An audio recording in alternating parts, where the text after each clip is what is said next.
जब भी आप खुद से कोई एम्पलीफायर बनाने की कोशिश करते हो या बनाते हो, पहली बार बना रहे हो, ठीक है, तो उसमें काफ़ी सारी जो प्रॉब्लम्स हैं उनका सामना आप लोगों को करना पड़ता है। और ख़ासकर जब आप किसी से सामान लेते हो, आपको पता नहीं है कि भाई कैसे कैसे क्या क्या चीज़ें करनी है, कैसे कनेक्शन करने हैं, किस तरीके से एम्पलीफायर में इसको सेट करना है। तो काफ़ी सारी चीज़ें होती हैं और फिर लास्ट में अगर आप किसी एम्पलीफायर की वायरिंग है वो कर लेते हो, उसके बाद भी आपका एम्पलीफायर ना चले या फिर उसके अंदर कुछ प्रॉब्लम रह जाए, साउंड कम आ रही है या फिर हमिंग आ रही है, और ख़ासकर हमिंग की सबसे ज़्यादा प्रॉब्लम आती है किसी भी एम्पलीफायर में जब आप खुद से कोई एम्पलीफायर बनाते हो। क्योंकि कई जो काफ़ी सारे भाई होते हैं उनको पता नहीं होता कि भाई जो वायरिंग है हमारी वो किस तरीके से करनी है, ठीक है, कुछ न कुछ दिक्कत उसके अंदर रह जाती है। तो वो सारी की सारी चीज़ें आज इस वीडियो में हम कवर करेंगे कि किस तरीके से आपको एक एम्पलीफायर की वायरिंग करनी है कि आपकी जो साउंड है वो प्रॉपर निकले और आपके एम्पलीफायर से हमिंग भी ना आए। तो चलिए वीडियो को शुरू करते हैं। तो सबसे पहली चीज़ तो आप लोगों को देखना है कि भाई एम्पलीफायर आपका कितनी वोट का बनने वाला है, ठीक है। जैसे कि ये जो एम्पलीफायर है यहाँ पे ये 2.1 एम्पलीफायर रखा हुआ है मेरे सामने, और यहाँ पे 200 वोट स्टीरियो, 200 वोट मोनो, ठीक है, इस तरीके का इसका ये सेटअप है। यानी कि 100+100 स्पीकर के लिए है और 200 वोट का सबवूफर के लिए है।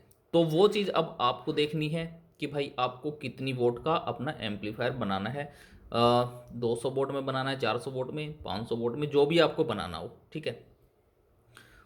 उसके अकॉर्डिंग आपको पावर सप्लाई सेलेक्ट करनी है, आपका जो ट्रांसफॉर्मर है वो सिलेक्ट करना है कि भाई कितनी वोल्टेज पे ऑपरेट होगा, आपको प्रॉपर आउटपुट मिलेगी या नहीं मिलेगी, ठीक है, ये चीज़ है। अब कई बार ये हो जाता है कि आप जो एम्पलीफायर का बोर्ड है या फिर एम्पलीफायर का जो सर्किट है वो आप ज़्यादा पावर का ले लेते हो, ठीक है, ज़्यादा पावर का सर्किट आपने ले लिया। उसके लिए फिर क्या होता है, ट्रांसफॉर्मर, क्योंकि पावर तो ट्रांसफॉर्मर से ही आनी है। अगर ट्रांसफॉर्मर आपका हल्का रह गया तो जो आपके एम्पलीफायर की साउंड है वो भी प्रॉपर नहीं निकलेगी। उसके बाद फिर कई बार क्या होता है कि जो कैपेसिटर वाली पावर सप्लाई होती है, मैं दिखाता हूँ आप लोगों को एक बार। देखो ये कुछ इस तरीके की पावर सप्लाई होती है। तो ये एक एक्स्ट्रा पावर सप्लाई हो गई, लेकिन यहाँ पे अगर मैं इन बोर्ड्स की बात करूँ तो यहाँ पे इनके अंदर भी पावर सप्लाई ये इनबिल्ट है, ठीक है। यहाँ पे देख सकते हो ये पावर सप्लाई इनबिल्ट है इसके अंदर, और यहाँ पे ये पावर सप्लाई इसके अंदर इनबिल्ट है, ठीक है। तो ट्रांसफॉर्मर के बाद बारी आती है इनकी, कि भाई इनके अंदर पावर सप्लाई कौन सी लगी हुई है।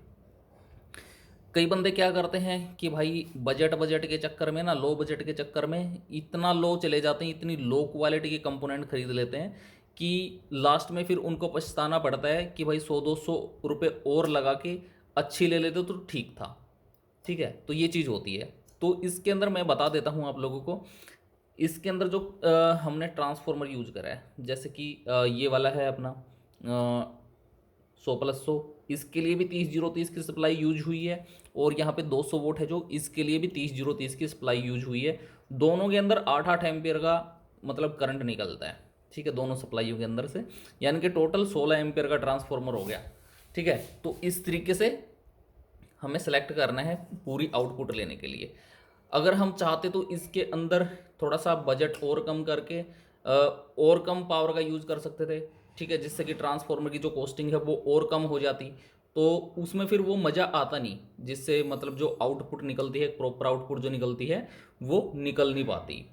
तो यहाँ पे देख सकते हो, यहाँ पे 10,000 माइक्रोफैड के कैपेसिटर लगे हुए हैं। यहाँ पे हम कम भी कर सकते थे, अब जो लोकल क्वालिटी के कैपेसिटर आते हैं वो भी लग जाते थे इसके अंदर, ठीक है। तो ये छोटी छोटी सी चीज़ें होती हैं जिससे एम्पलीफायर में काफ़ी फ़र्क पड़ता है। और ऑडियो क्वालिटी के अंदर आप जब भी जाओगे तो जितने बड़े बड़े ब्रांड्स हैं आज के टाइम पे उनके कंपोनेंट्स को मिला के देखना।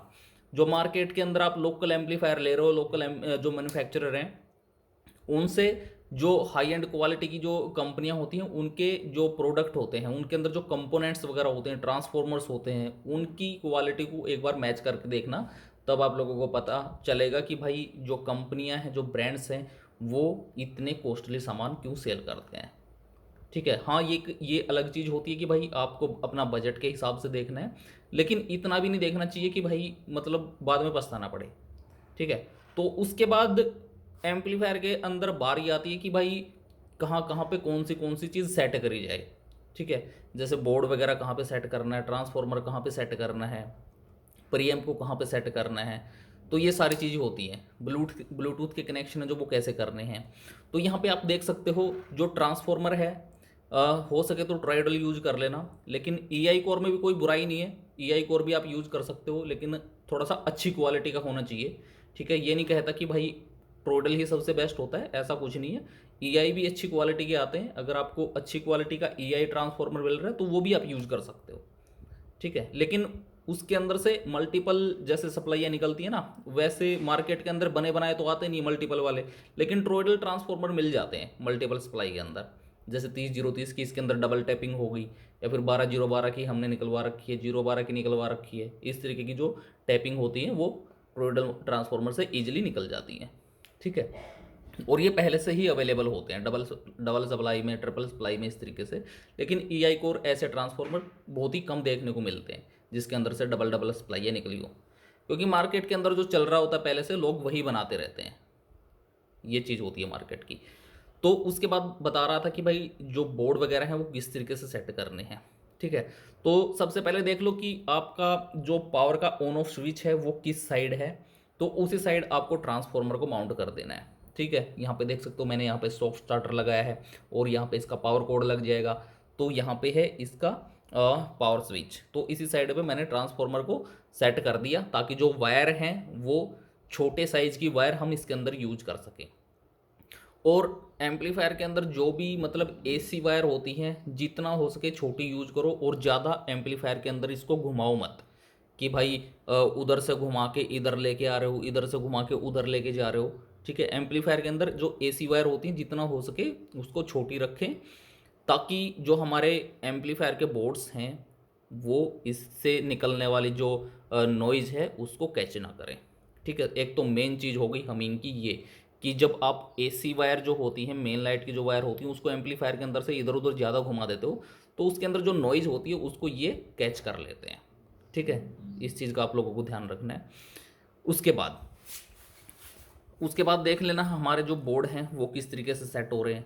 ठीक है, ट्रांसफार्मर की जो मेन वायर हैं उसके साथ में कनेक्ट करेंगे तो कितनी लेंथ हमें रखनी है। टोटल ट्रांसफार्मर है तो आसपास में चल जाएगा, लेकिन अगर ईआई कोर का ट्रांसफार्मर है तो उसको थोड़ा सा बोर्डों से दूर रखेंगे तो अच्छा रहेगा। ठीक है, ट्रोइडल में देखो मैंने कितने कितने पास इसके अंदर रखे हुए हैं सारे बोर्ड, लेकिन फिर भी कोई प्रॉब्लम नहीं है। तो यहाँ पे अपनी जो वायरिंग है उसका हिसाब किताब देख लेना है आप लोगों को। जितनी छोटी छोटी वायर यूज होंगी उतना अच्छा रहेगा, और वायर बिखरी हुई भी मतलब अच्छी नहीं लगती एम्पलीफायर के अंदर, तो जितना हो सके छोटी छोटी वायर का आप यूज करें। तो उसके बाद बारी आती है अपनी फ़ैन वगैरह की। तो किसी भी एम्पलीफायर के अंदर फ़ैन बहुत ही ज़रूरी होता है।